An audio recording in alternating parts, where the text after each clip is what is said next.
Hello friends, today we are going to discuss crossing the midline. It really starts at 3 to 4 months of age when the child shows two particular aspects. Taking my doll again today. First, when the child starts to decide that they have to roll, or you show them a toy and in response to that they try to roll and try to reach out for that toy. Secondly, when they are just lying straight, you show them a toy from above in different directions and they try to reach out for it. This crossing the midline also gives us a preference of the child towards which hand are they mostly trying to reach out with. It is a likelihood that that hand will become the dominant hand of the child, so you will have a very good idea if you notice whether the child will be right or left-handed.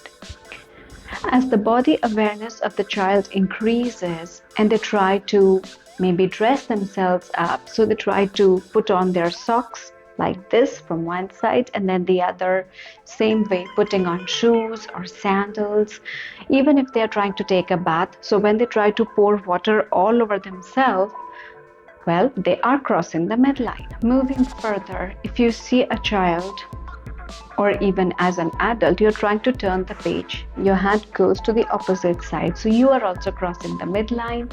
Or even if you're trying to stir something in a pan while cooking, if you're trying to water the plants, you go in all the directions, so your hands cross the midline there. There are innumerable examples of that, but this particular skill can get affected either in children who have some kind of physical developmental delay like cerebral palsy, or even in adults who have sustained a stroke. So this crossing the midline will have a kind of overlap with the particular skill that I have discussed in my video before on kids developing bilateral integration, and also in adults developing bilateral coordination after stroke. Crossing the midline can be practiced by simply spreading objects, in this case I've used board books, across the table and then trying to see which one I'm looking for. So crossing the midline is not only a motor skill but also a visual skill. I'm looking for a book that requires training in colors. Here it is, crossing the midline. Similarly, I can practice it with the other hand also. I'm looking for a book that will give me information on birds.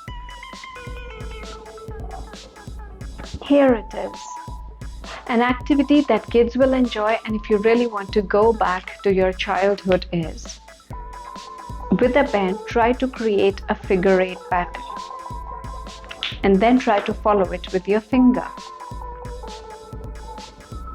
This is a small loop that I'm following right now, but you can try to do it in a bigger form also, maybe on the wall, or use a bigger board for that, or maybe use the entire table. To make it fun for kids, a car can be used and they can be asked to track the car over this pattern like a track, and they can try to do it with either of the hands. This is another kind of activity, which is an activity that can help in the learning of kids, as well as for adults it is used, a letter cancellation kind of thing.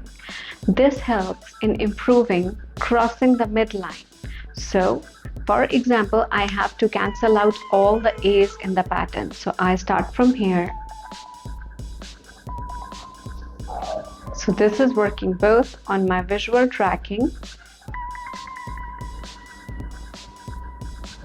and crossing the midline at the same time. Other kind of gross motor activities that can be practiced for improving crossing the midline are, for example, trying to touch your hand to the opposite knee. Initially, it can be done in sitting position for fear of losing balance, and later on you can progress to standing. Any kind of reaching out activities, like if I want to reach out for this doll, or I want to reach out for a toy kept on this side, is also crossing the midline. Similarly, games like Twister, in which you are supposed to put maybe the right hand on the left side or the left foot towards the right side, these kind of movements also improve crossing the midline.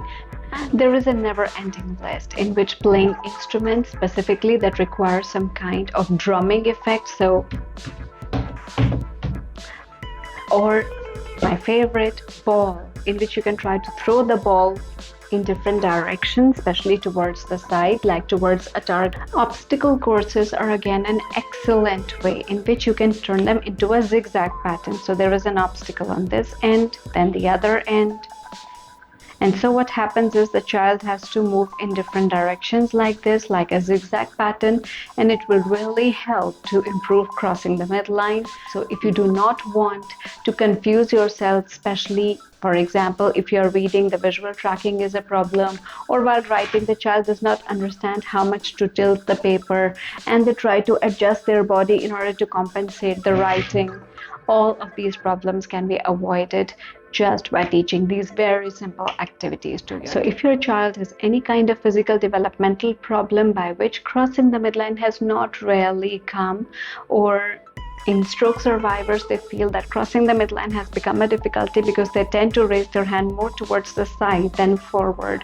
This is a very important skill that can be practiced with more support of the body, so that the body is not focused on and balance is not focused on, but actually just crossing the midline.